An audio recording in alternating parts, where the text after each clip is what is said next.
요즘은 100세 시대라고들 하는데 유병장수가 될까봐 저는 참 무섭게 들리는 말입니다. 특히 저희 시댁을 생각하면 더 그렇죠. 예순이 다 된 남자가 80 넘은 어머니가 해주는 밥 먹고 엄마가 빨아준 속옷 입고 사는 게 정상인가요? 저희 시어머니와 노총각 아주버님 이야기입니다. 광석아, 국 식는다. 어서 나와서 밥 먹어라. 주방에서 들려오는 어머니 목소리는 갸냘픈데 안방에서 들리는 대답은 아주 쩌렁쩌렁하면서도 시큰둥합니다. 알았다고요. 알았다고 엄마. 지금 중요한 전화 중이야. 어머니는 농사일을 오래 하셔서 허리가 굽었습니다. 그런데 그 굽은 허리로 쟁반을 받쳐들고 안방 문턱을 넘으세요. 아들 전화 방해될까봐 조심조심 하면서요. 밖에서 보면 효자가 따로 없죠. 혼자 사는 노모 모시고 사는 장남이니까요. 근데 사실은 모시는 게 아니라 어머니가 장남을 떠받들고 살고 있습니다. 아주버님은 어머니를 쥐어짜면서 살고 있는 거나 다름이 없어요. 저는 그 꼴이 너무 보기 싫습니다. 남편은 옆에서 눈치 보며 과일이나 깎고 있더라고요. 아주버님은 한참 뒤에 나 방에서 나오더니 식탁에 앉지도 않고 소파에 털썩 주저앉았습니다. 재수씨, 요새 물가가 밖에서 밥 한 끼 사 먹기가 겁난다니까. 그러게요 아주버님. 식재료가 너무 올랐죠? 10만 원 가지고 나가도 살 게 없더라니까요. 엄마, 그거 어제 끓인 거지? 어제 끓인 거 국이 좀 짜더라. 엄마도 입맛이 변했나 봐. 나이 들어서 그런가 간이 안 맞아. 음식이 죄다 소태야. 좀 싱겁게 좀 해줘. 나 혈압 관리해야 돼. 장남 혈압이야, 혈압. 어머니는 그 소리에 또 안절부절 못하시며 부엌으로 달려가세요. 어머, 그랬니? 내가 정신이 없어서 소금을 좀 많이 넣었나 보다. 미안하다. 다 못 먹어서 그래서? 국수 좀 말아줄까? 미안하다뇨. 여든 넘은 엄마한테 환갑 앞둔 아들이 할 소린가요? 모자랄까봐 국수까지 말아주신다는 어머니. 정말 제가 속이 다 터져요. 남편을 또 슬쩍 봤더니 얘는 또 못 들은 척 사과만 씻고 있어요. 요즘 시대 장손이 뭐라고 대체. 아주버님은 어떤 사고를 쳐도 사업한답시고 돈을 얼마를 날려먹어도 어머니한테는 항상 가슴 아픈 우리 큰아들이거든요. 사실 아주버님 건강이 그리 좋은 편도 아니에요. 술, 담배는 입에 달고 살면서 운동이라고는 숨쉬기 운동밖에 안 해요. 그래서 배가 남산만 합니다. 근데 아직도 자기가 28 청춘인 줄 알아요. 늘 어깨에 힘주고 다니면서 세상 돌아가는 걱정은 혼자 다 하죠. 철수야, 너 이번에 거기 분양받은 거 어떻게 됐어? 내가 보니까 거기 좀 위험하다던데. 아니, 자기는 자기 집 하나 제대로 간수 못해서 어머니 집에 얹혀 사는 주제에 착실하게 돈 모아서 내 집 마련한 동생한테 혼수 두는 꼴이라니. 정말 기가 차서 말이 안 나와요. 말아먹은 돈만 얼마인지 감도 안 올 정도입니다. 잘 알아보고 할게. 너무 걱정 마. 아니, 형이 걱정이 돼서 하는 소리 아니냐. 요즘 하도 사기꾼들이 판치니까 진짜 꼼꼼히 알아봐야 돼. 분양 사기도 많아. 내가 이번에 새로 들어가는 프로젝트만 터지면 형도 좀 보태줄 테니까 기다려봐. 그놈의 프로젝트 2번만 했다가는 집안 거덜날까 두려워요. 아주버님이 말한 대로만 됐다면 벌써 빌게이츠가 뭐예요? 허풍에 질려버린다니까요. 현실은 어머니 연금까지 탈탈 털어서 용돈 쓰고 있는 신세입니다. 저는 그냥 헛웃음밖에 안 나왔어요.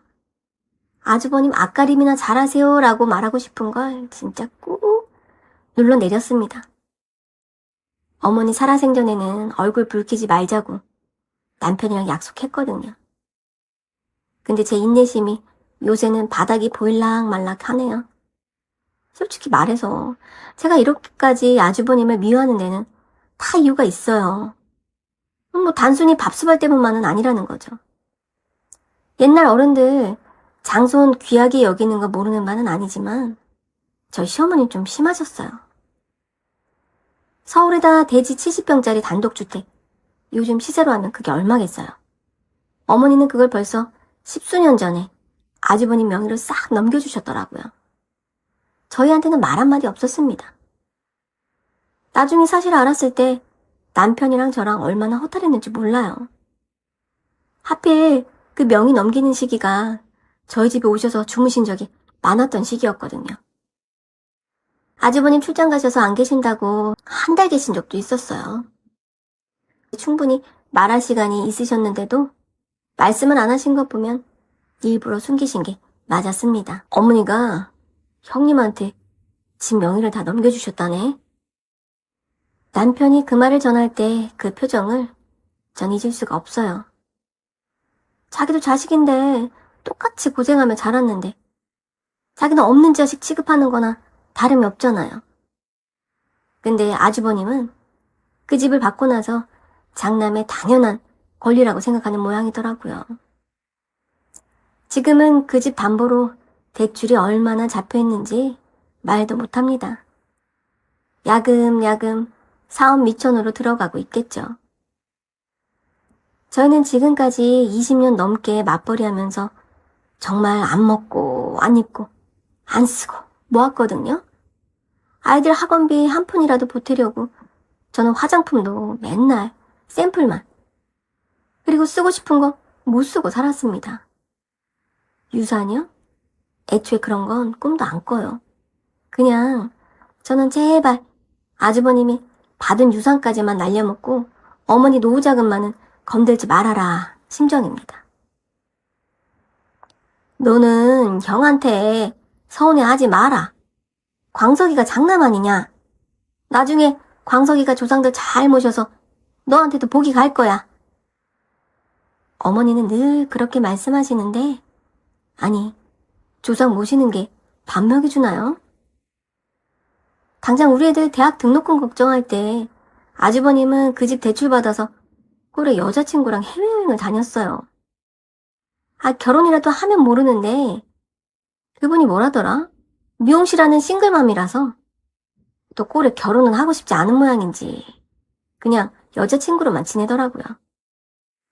한 번은 제가 참다 못해 어머니께 슬쩍 여쭤본 적이 있어요. 어머니, 아주버님 명의로 낸 그 집 말이에요. 나중에 사업 때문에 없어질까봐 걱정돼요. 그랬더니 어머니 눈빛이 아주 확 변하시더라고요. 네가 왜 남의 집 일해? 신경 쓸 거 없다. 광석이가 어련히 알아서 할까? 너희는 너희나 잘 살아. 남의 집 일이라뇨. 저도 이 집 며느리로 들어와서 맏며느리도 아닌데 며느리 하나라는 이유로 온갖 제사 다 지내죠. 또 명절마다 허리 부러지게 이랬는데 장남만 내 자식이고 나머지는 보이지도 않는 모양입니다.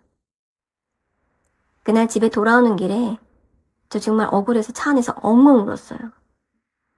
남편은 미안하다는 말만 반복하고요.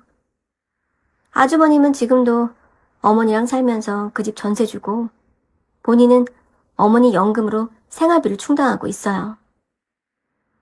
겉으로는 어머니 모시는 효자, 다 필요 없어요. 실상은 기생충처럼 어머니 노후를 좀 먹고 있다니까요. 나중에 어머니 돌아가시고 나면 아주버님이 빚더미를 들고 혹시 우리한테 손 벌리지는 않을까 하는 그런 걱정이 있습니다. 그러고도 남을 인물이에요. 그때 가서도 형제니까 도와줘야 된다고 하면 전 정말 미련 없이 남편하고 헤어질 생각이에요.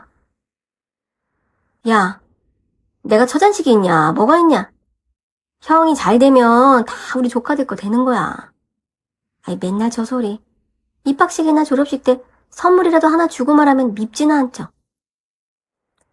아주버님이 말하는 그 사업이라는 게요. 사실 실체가 없어요. 맨날 어디 카페에서 누구 만난다, 투자자를 유치했다 하시는데 정작 집에 들어온 건 아무것도 없어요. 빈손이죠. 오히려 어머니 지갑에서 돈이 나가면 나갔지 들어온 건 한 푼도 없었습니다.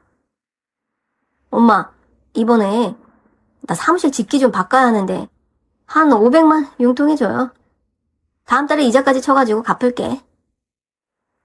저녁 자리에서 아주버님이 아주 자연스럽게 돈 얘기를 꺼내더라고요. 어머니는 곤란한 기색도 없이 안방 장롱에서 통장을 꺼내오십니다. 그거 어머니 평생 모으신 쌈짓돈이고 노후 자금인 거 아주버님도 뻔히 아는데 말이죠. 아주버님, 지난번에도 500 가져가셨는데 그거 잘 안 되신 거예요? 제가 참다 못해 한마디 했더니 아주버님이 숟가락을 탁 놓으시더라고요.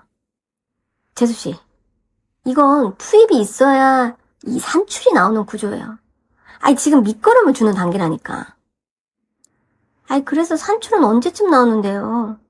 아주버님 나이가 벌써 60이 다 되셨는데 이제 그만하시고 안정되게 사셔야죠. 제 말에 갑자기 식탁 분위기가 싸늘해졌어요. 어머니는 저를 무섭게 찌려보시고 남편은 제 옆구리를 쿡쿡 찌르더라고요. 그만해라. 네가 뭘 한다 그래? 응원은 못해줄 망정 지금 뭐 못되라고 빌고 있는 거야? 어머니 말씀에 기가 막혔어요.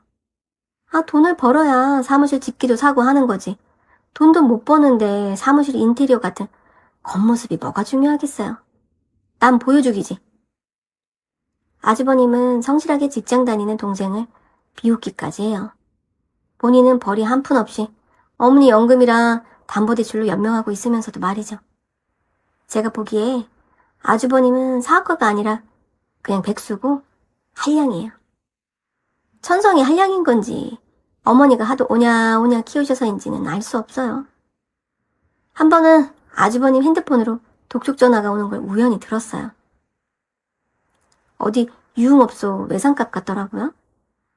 그 사실을 어머니께 말씀드렸더니 어머니 반응이 더 가관이었어요. 자네가 사업하다 보면 사람도 만나고 술도 마시는 거지. 너는 네 아주버니 뒤나 캐고 다니니? 그때 알았죠. 이 집안 답이 없구나. 어머님은 아주버님이 무슨 짓을 해도 눈을 감아버리시는구나. 건강도 안 좋으면서 매일 술 먹고 있는 아주버님한테 어머니는 새벽부터 일어나서 해장국을 끓여 바치세요. 광석아, 속은 좀 괜찮니? 내가 북엇국 시원하게 끓였다 한번 마셔봐. 엄마, 이것도 짜네. 물 좀 더 타봐. 환갑 아들은 고맙다는 말 한마디 없이 투정만 부려요. 정말 제 아들이 그랬으면 진짜 이놈 시키를 진짜. 저는 그 광경이 너무 역겨워서 시댁에 가면 밥도 잘 안 먹게 되더라고요. 사람이 저렇게까지 꼴보기 싫을 수가 있어요? 문득 어머니 손을 보니까 기름때가 껴서 거칠거칠 하더라고요. 환갑 아들 밥해 먹이느라 손에 물 마를 날이 없는 거죠. 어머니는요, 아주버님이 어머니를 모시고 있다고 생각해요. 제가 보기엔 정반대 맞거든요. 밥 해주고 빨래해주고 청소해주고 심지어 야식까지 챙겨주는 엄마가 어딨어요. 손 하나 까딱 안 한다니까요. 정말 꼴보기가 싫어요. 엄마, 나 오늘 출출한데 비빔국수 좀 해줘. 양념장을 좀 매콤하게 해가지고 고춧가루 더 넣고. 엄마가 무쳐주는 비빔국수는 진짜 어디 가서 못 먹어. 엄마, 나랑 식당이나 하나 할까? 어머니는 자다 말고 일어나셔서 부엌으로 향하세요. 무릎이 아파서 일어나실 때마다 아이고 아이고 소리를 입에 달고 사시면서도 아들 국수 말아주는 건 또 즐거우신가 봐요. 광석이가 내 국수를 제일 좋아한다. 밖에서 파는 거는 조미료 맛이 나서 못 먹겠대. 어머니도 조미료 쓰시거든요, 다시다. 근데 어머님은 그걸 자랑이라고 하세요. 저는 옆에서 보고 있으면 속이 터지죠. 아주버님은 그 나이 먹도록 자기 손으로 라면 한 번 안 끓여 먹어요. 라면도 어머니가 직접 김치 넣고 콩나물 넣어서 대령하죠. 장남은 귀하게 커야 한다고 어머니 스스로 그렇게 만드신 것 같아요. 아주버님, 어머니 관절염 심해지셔가지고 이제 라면 같은 건 직접 해드셔야 될 것 같아요. 재수씨, 그런 말 마요. 우리 엄마 나 챙겨주는 게 유일한 낙이라니까. 그러면서 엄마 운동도 하시는 거예요. 안 그러면 우리 엄마 밖에도 안 나가시는데 운동할 시간이 어딨어. 엄마 안 심심하고 운동할 수 있게 내가 다 생각이 있어서 그래요. 이게 바로 효도지. 이걸 겪어보지 않은 재수씨 같은 사람이 알턱이 있나. 한 대 쳐버리고 싶더라고요. 어머님은 세탁기 돌리는 법도 모르는 아주버님을 위해 매일 산더미 같은 빨래를 하신단 말이죠. 아주버님은 살이 찌다 보니 땀이 많아서 하루에도 옷을 몇 번씩 갈아입거든요. 80 넘은 노모가 쭈그리고 앉아서 애벌 빨래 하는 건 안 보이나 봐요. 엄마, 뭐 좀 이렇게 좀 상콤한 안주 없나? 먹을 게 없네 집에. 광석아, 술 더 마실 거야? 그러면은 엄마가 안주로 오이 위에다가 이렇게 명랑 송송송 썰어서 좀 줄까? 내일은 안주거리 사러 마트 좀 가야겠다. 집에 있는 날이면 하루 종일 컴퓨터로 게임하다가 저녁이면 어머니가 차려주는 밥에 반주하다가 늦은 밤까지 술을 마시는 모양이에요. 여보, 당신이 형 진짜 이상해. 왜 저래 진짜. 어머니 연세도 드셔서 허리가 얼마나 아프시겠어. 뭐 잘못된 걸 모르시는 모양이야? 남편은 그냥 한숨만 쉬어요. 자기도 어릴 때부터 저런 꼴 보고 자라서 무감각해진 건지 아니면 포기한 건지 모르겠어요. 하지만 저는 포기가 안 돼요. 어머님이 너무 불쌍하고 그걸 스스로 자초하고 있는 그 모습도 이제 화가 나요. 장남은 원래 집안의 기둥이라 저렇게 떠받들고 살아야 집안이 일어나는 법이야. 조선시대에 살고 있는 것 같은 어머니 발언이 아주버님을 저렇게 만든 거겠죠. 누굴 탓하겠어요. 그러다 결국 터질 게 터졌습니다. 어머니 면역이 약해지셨는지 독감에 걸려 몸져 누우신 거예요. 열이 펄펄 끓고 숨소리도 거칠어서 제가 병원에 모시고 가서 수액까지 맞춰드리고 왔거든요. 집에 모셔드리고 죽을 끓여놓고 나오려는데 아주버님이 들어오시더라고요. 엄마, 나 오늘 점심도 안 먹었더니 배고파 죽겠어. 오늘 저녁 뭐야? 방에 계신 어머니 상태는 보지도 않고 부엌부터 기웃거리는 꼴이라니 제가 어이가 없어서 한마디 했죠. 아주버님, 어머니 지금 편찮으셔서 누워 계세요. 저기 제가 죽 끓여놨으니까 그거라도 좀 드세요. 죽이요? 아이고, 나 아침에도 대충 먹었는데 저녁까지 죽을 먹으라고요? 재수씨, 냉장고에 고기 좀 없어요? 엄마 불고기 금방 하는데.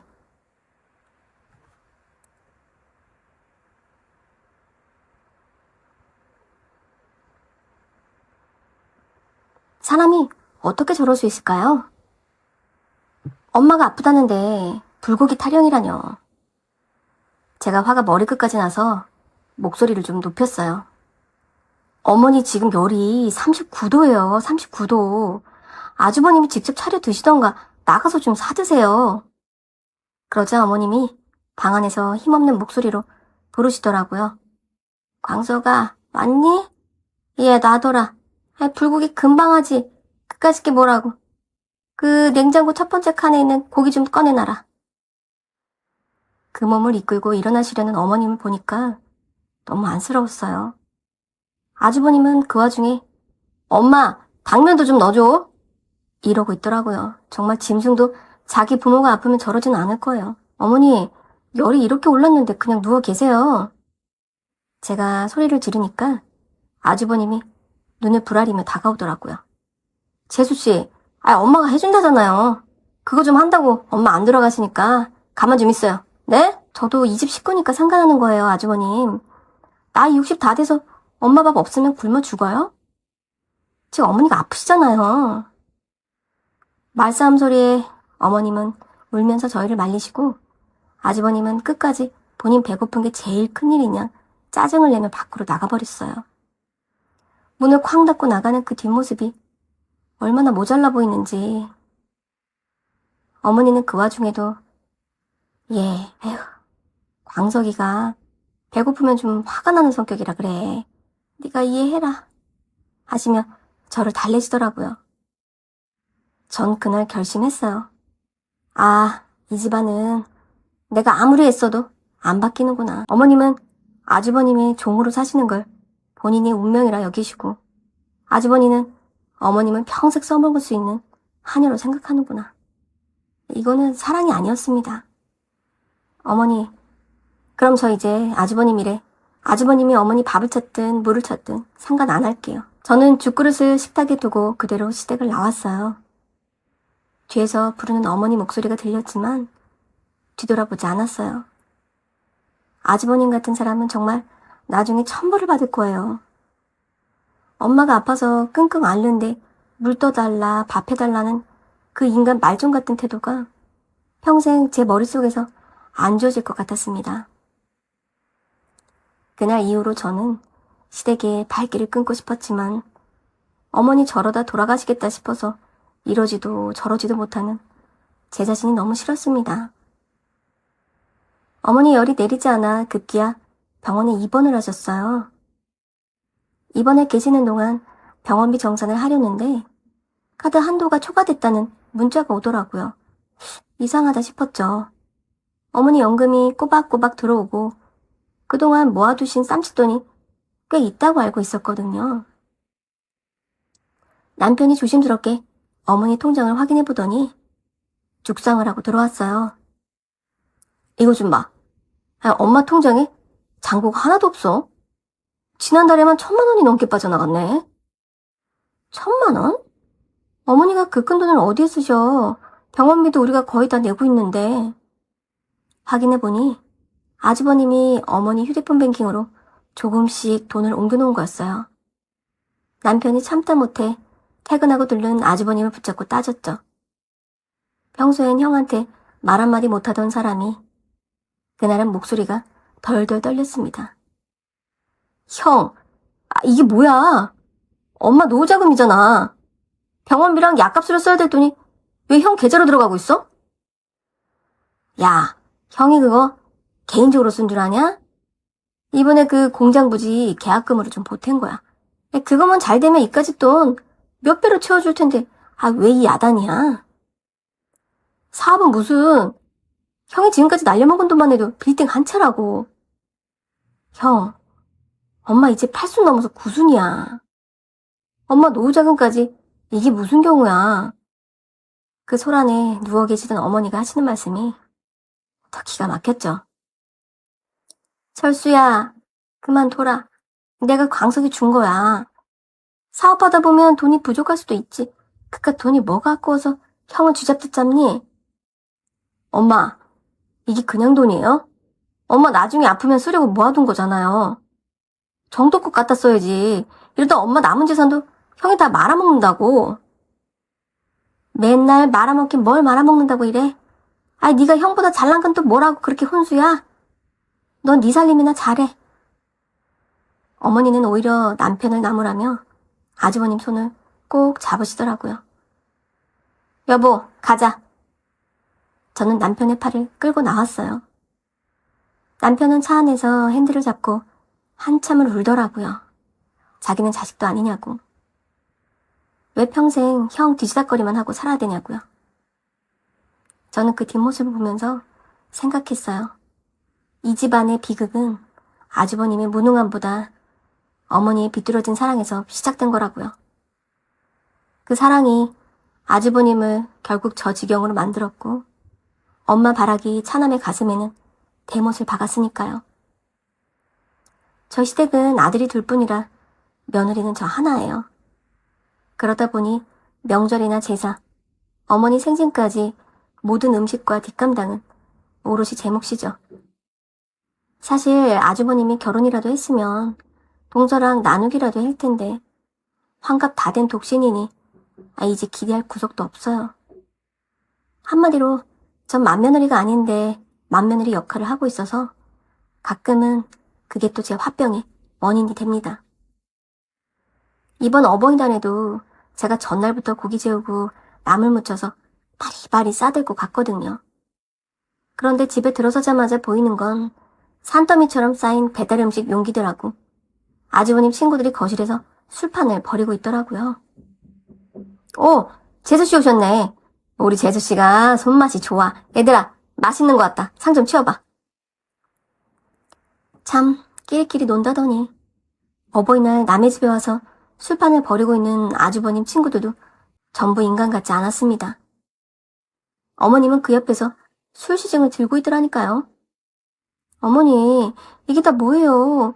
제가 식사 예약해놨다고 말씀드렸잖아요. 아유, 광석이가 친구들 데려온다는데 어떻게 나가니?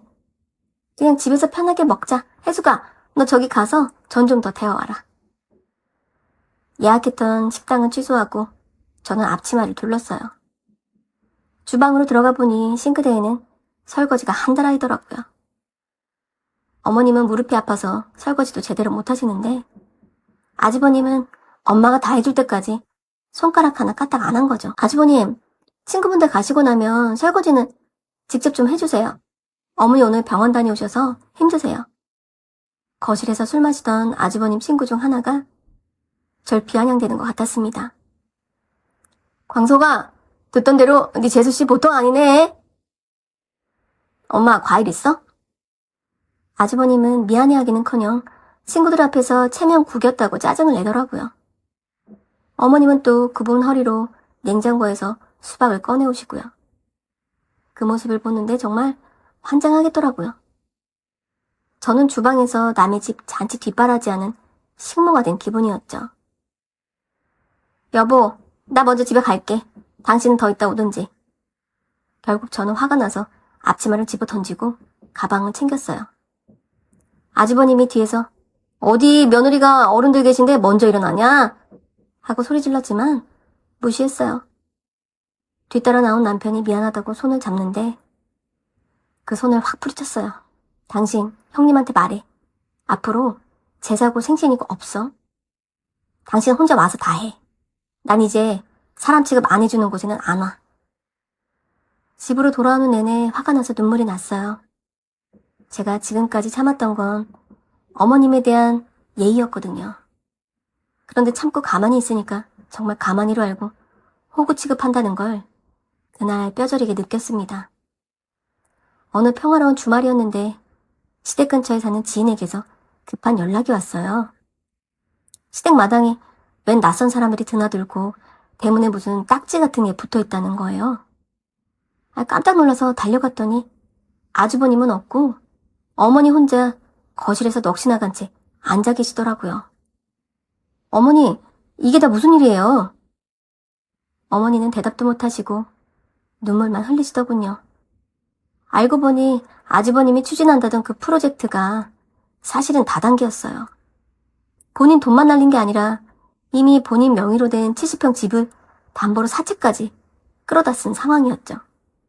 아주버님 어디 갔어요? 이 상황을 누구더러 어떻게 수습하라고 안 나타나고 이래요? 아주버님한테 남편이 수백 번 전화를 걸었지만 전원이 꺼져 있었어요. 집 앞에는 돈 받으러 온 사람들이 고함을 지르고 어머니는 무서워서 방 안에서 나오지도 못하셨죠. 철수야, 네 형 좀 살려줘라. 어? 광석이가 나쁜 마음이라도 먹으면 어떡하니? 네가 돈 좀 구해서 저 사람들 좀 내보내주면 안 되겠니?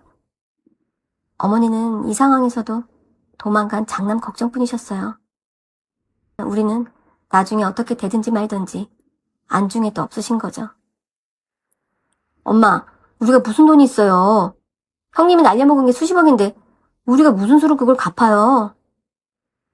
급한 대로 일단 너희 살고 있는 아파트 담보로 대출 좀 받으면 되잖아.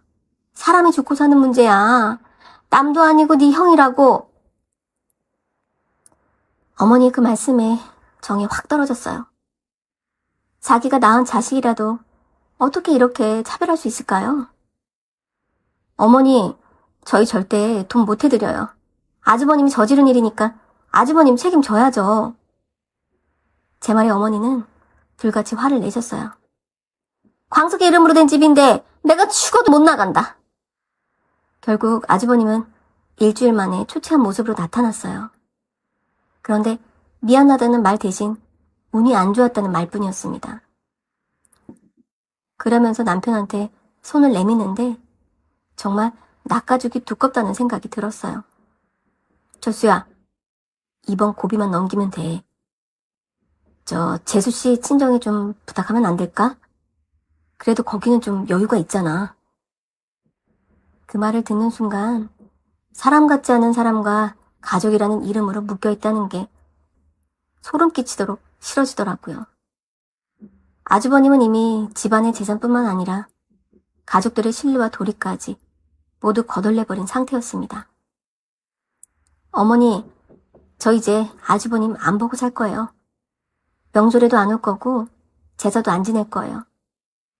아주버님이 어머니 수발을 들든 같이 굶어 죽든 저는 이제 상관 안 할게요. 정상적이지 않은 집안에서 저도 더 이상 보고 살 수가 없습니다.